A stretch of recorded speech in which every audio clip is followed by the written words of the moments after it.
Sebagai salah satu peserta apresiasi KTK tahun 2025 mewakili Kabupaten Alor, saya mengambil topik penggunaan data rapor pendidikan untuk meningkatkan kualitas pembelajaran di sekolah. Sebagai narasumber kabupaten dan juga sebagai pimpinan di satuan pendidikan saya, SMP Muhammadiyah Kusari, saya kemudian menemukan bahwa hampir sebagian besar sekolah, dalam hal ini kepala sekolah, kemudian tidak mengunduh secara langsung rapor pendidikan.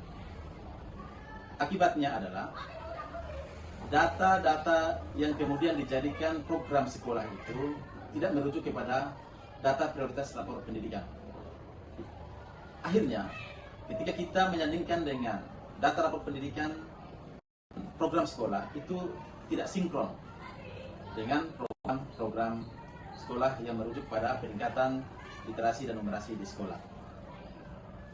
Dalam kegiatan pendampingan yang saya lakukan pada lingkup Dinas Pendidikan untuk seluruh Kabupaten Alor di SMP ini, ada beberapa kegiatan yang telah kami lakukan. Yang pertama, sosialisasi pendampingan untuk seluruh kepala sekolah pada satuan pendidikan di Kabupaten Alor, jadi Sekretariat Dinas Pendidikan, dan pendampingan secara khusus pada sekolah-sekolah untuk penggunaan data rapor pendidikan itu.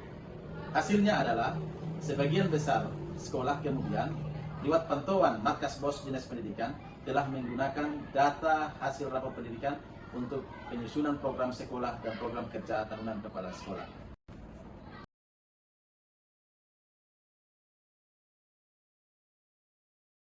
Kalau kita melihat rapor pendidikan, itu kalau dalam kolom-kolom itu ada tanda dimensi A sampai seterusnya E. Ada indikator, misalnya A, indikatornya E. Tetapi biasanya satu dimensi itu paling tinggi 2 indikator.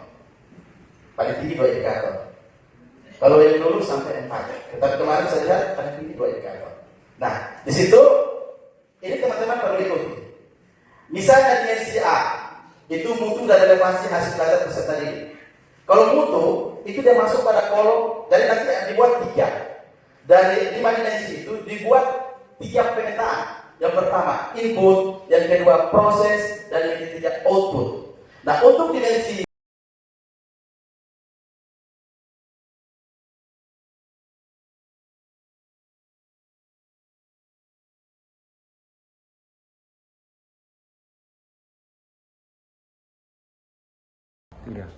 Untuk satuan pendidikan saya, penggunaan rapor pendidikan adalah untuk meningkatkan literasi seperti data prioritas pada tahun 2024. Sekolah saya untuk literasinya siswa masih rendah dalam pemahaman ide pokok.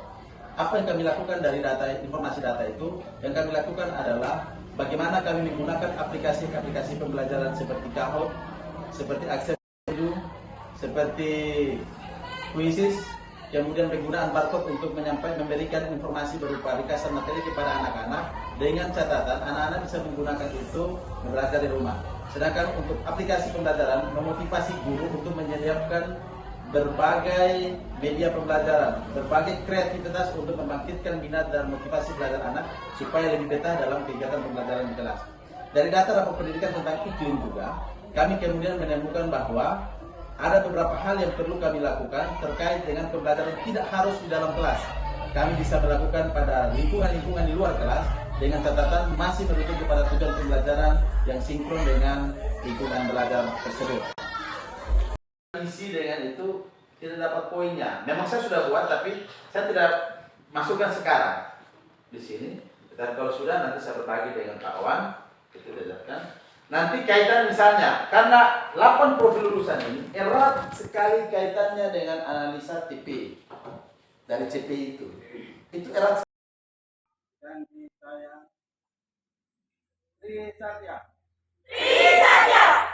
demi kehormatanku, aku berjanji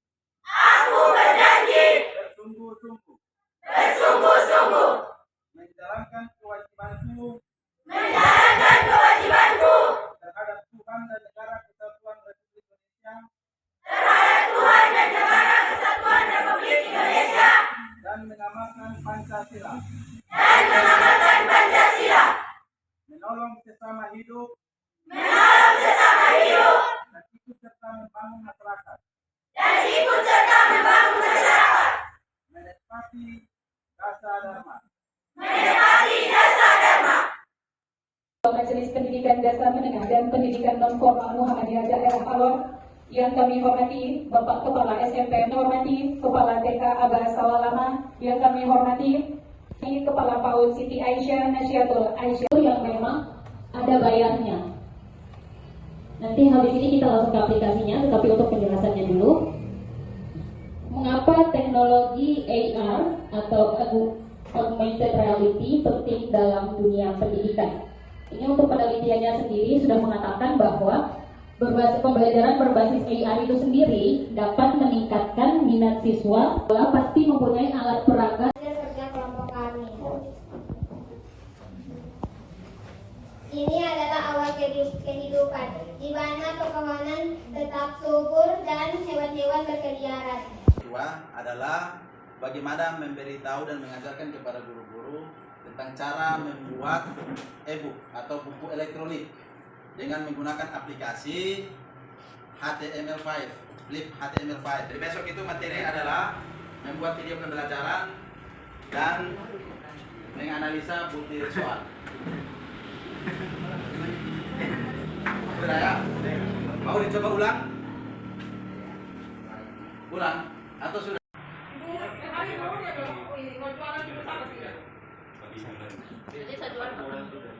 Oh betul, besok kita pakai model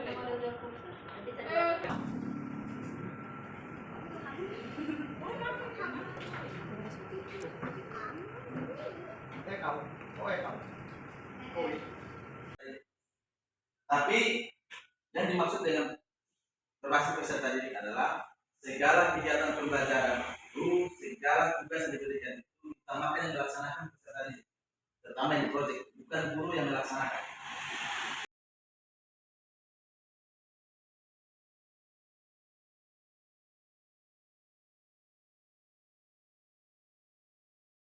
Atau ada kendala kenapa sampai itu terjadi? Silahkan. Terima kasih waktu yang berikan saya, terutama terima kasih untuk Bapak Kepala Sekolah yang telah memberi izin untuk memberikan motivasi kepada teman-teman guru semua yang memberikan workshop mini ini. Alhamdulillah kita bisa belajar dengan baik. Untuk mengenai kegiatan ini, kita juga terima kasih kepada Bapak telah memberikan sedikit ilmu, bukan sedikit, malah ini lebih banyak kita yang belum mengerti menjadi mengerti semua. Alhamdulillah, biarpun kita di gunung, kita alhamdulillah bisa lebih baik dan lebih mengerti lagi. Demi untuk saya sendiri juga, alhamdulillah dulu yang kita belum mengerti, kita juga bisa mengerti. Itu saja penyampaian dari saya. Baik, terima kasih. Berikan aplaus untuk Pak Jumat. Ya baik, terima kasih bahwa tantangan yang dihadapi pada hari ini sedikit tantangan tentang kurikulum merdeka mengenai aksi nyata, yaitu kurangnya penyampaian informasi. Namun hari ini ada pengetahuan baru yang kami dapat. Mudah-mudahan ke depan aksi nyata yang ada ini akan kami tindak lanjuti bersama teman-teman guru. Baik, terima kasih. Berikan aplaus buat Ibu Guru. Terima kasih. Tanggapan saya